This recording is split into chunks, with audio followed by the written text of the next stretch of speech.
Every American bomber pilot in World War II carried the same order. If your plane goes down and capture is inevitable, destroy your bomb site before anything else. Not your maps, not your codes, not your parachute. The bomb site. The United States government considered it the most valuable secret of the entire war. They spent $1 billion building it. Pilots were trained to die protecting it. Entire bombing campaigns were redesigned around it. And after the war, when the records were finally opened, they revealed something that changed everything. More than 80% of bombs dropped using it missed their targets. The most protected secret in American military history was a weapon that almost never worked, and the Germans had stolen the plans before the war even started. To understand how this happened, you have to understand what precision bombing actually meant in 1939. And the answer is that it meant almost nothing, because nobody could do it. In the years before World War II, every major air force in the world faced the same brutal problem. Dropping a bomb accurately from altitude was less a science and more a guess. A bomber flying at 20,000 feet, moving at 200 miles per hour, releasing a bomb that then fell for nearly 30 seconds through wind currents, temperature changes, and air resistance, had almost no reliable way of knowing where that bomb would actually land. The calculations involved were staggering. Speed of the aircraft, altitude, air density, wind direction, wind speed at multiple altitudes, the ballistic properties of the specific bomb being dropped. Miss any single variable, and your bomb landed in a field, a river, or a civilian neighborhood instead of the factory you were trying to destroy. The results were exactly what you would expect. Early bombing raids in World War II were devastating to the crews flying them. To the targets on the ground, they were often barely an inconvenience. Bombs fell wide by hundreds of meters, sometimes by kilometers. Factories kept running. Bridges stayed standing, and the men sent to destroy them flew into walls of anti-aircraft fire and German fighters and died in enormous numbers for results that could generously be described as marginal. The United States Army Air Forces believed there was a solution, and that solution had been built by one man working largely alone over more than a decade. His name was Carl Norden. He was born in 1880 in the Netherlands, trained as a mechanical engineer in Switzerland, and emigrated to the United States in 1904. He was obsessive, secretive, and utterly convinced that he alone understood the problem clearly enough to solve it. He kept his workshop locked and trusted almost nobody.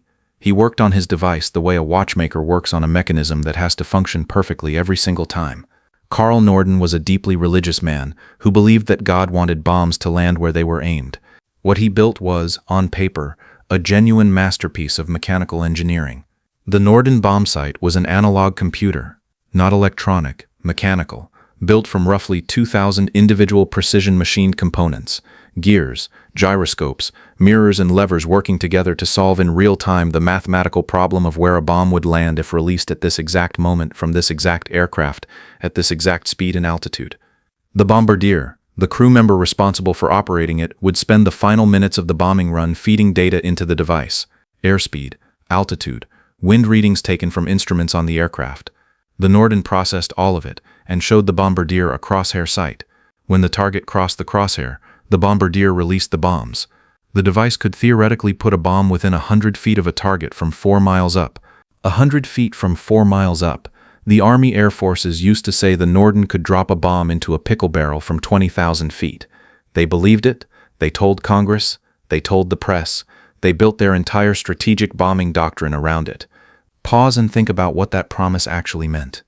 If you could reliably hit a specific building from 4 miles in the sky, you could destroy any factory, any bridge, any rail yard in Germany without having to carpet bomb entire cities. You could win the war surgically, precisely, without the mass civilian casualties that had horrified the world in Spain and China. Precision bombing wasn't just a military strategy. It was a moral argument. America would win the war the clean way. The Norden would make it possible. The United States government treated it accordingly. The Norden Bombsight was classified at the highest level of secrecy. Each device was transported in a locked case under armed guard. Bombardiers were required to swear a special oath of secrecy before being trained on it. And they carried that standing order: destroy the Norden before you save yourself if your plane goes down, every single time they flew over enemy territory. Let me put you in that aircraft for a moment. It is October 14th, 1943. You are the bombardier of a B-17 Flying Fortress, part of a formation of 291 bombers flying deep into Germany toward the ball-bearing factories at Schweinfurt. Ball bearings go into every tank, every aircraft, every vehicle the German military uses. Destroy the factories and you cripple German production. That is the theory. You have been flying for 3 hours. Outside your plexiglass nose compartment, the sky is full of German fighters. Messerschmitt 109s and Focke-Wulf 190s have been attacking your formation since you crossed the border. 3 aircraft in your group are already gone. You can see parachutes, small white dots drifting down toward Germany below. The flak starts as you approach the target. Black puffs of smoke bursting around you, each one a shell fragment moving at lethal velocity through the air your aircraft is flying through. The aircraft shudders with each near miss. Your pilot holds course because he has to. Evasive action during the bomb run ruins the Norden's calculations. You lean over the bomb site, you feed in the numbers. Airspeed, altitude, wind. The crosshair moves. You track the factory below. And here is the part nobody told you in training. You are flying through turbulence from the aircraft ahead of you. The wind at altitude is not what the instruments said it was on the ground. There is a thin overcast below you, not enough to block your view entirely, but enough to blur the edges of what you are trying to hit. The factory is a gray smudge in a gray landscape, and you have approximately 45 seconds to make a decision that cost $1 billion and the lives of everyone in this aircraft if you get it wrong. You release the bombs, you will never know exactly where they land.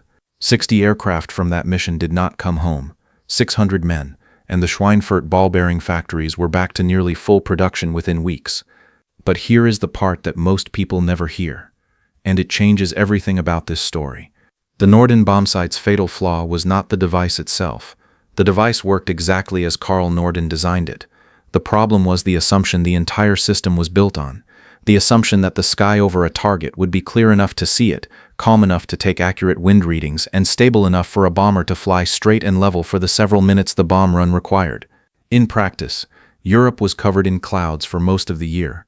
In the winter of 1943 and 1944, 8th Air Force bombers found their targets obscured by overcast on more than half their missions. The Norden was useless through clouds, completely useless. Bombardiers dropped on radar instead, or on the bombs of the lead aircraft, or simply on their best guess. And even in clear conditions, the turbulence, the evasive action before the run, the stress and the fear degraded the accuracy of every reading the bombardier took. Post-war analysis of bombing accuracy was devastating. Only about 20% of American bombs dropped in Europe fell within 1,000 feet of their intended target. The pickle barrel was a fantasy, the precision was an illusion, and the $1 billion, the secrecy, the oath, the standing order to die before surrendering the device, all of it was built on a promise that the physics of real combat made almost impossible to keep. And then there was the secret that made it all darker still.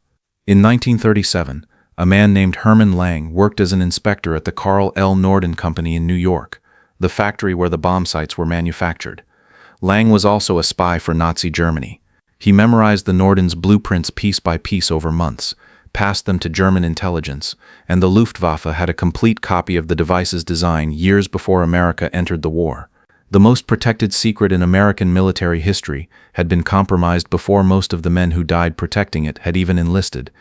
The Germans evaluated the stolen design, built their own version, tested it, and concluded it was not reliable enough in real combat conditions to justify mass production.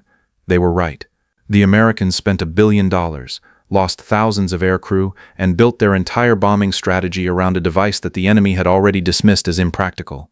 Carl Norden spent the rest of his life defending his invention. He was not wrong that the device worked as designed. He was not wrong about the mathematics. What he could not accept was that war does not happen in the conditions his device required.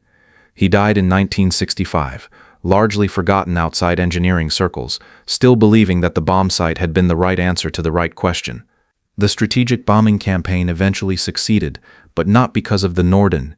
It succeeded because of sheer volume and fighter escort that finally allowed bombers to survive long enough to complete their runs, because the Americans eventually stopped pretending that precision was possible and started bombing with the brutal arithmetic of mass. The Norden bombsight is in museums now, 2,000 precision machined parts, assembled with extraordinary care, the work of a brilliant and difficult man who spent a decade trying to make war less terrible. The gap between what it was supposed to be and what it actually did, over burning European cities in 1943 and 1944, is the distance between a promise and a war. They called it the secret that would win the war. The men who flew with it, who swore to die before surrendering it, who trusted it over the most heavily defended airspace in history, deserved better than a pickle barrel that nobody could ever actually hit. The bombsight kept the secret. The secret just wasn't worth keeping.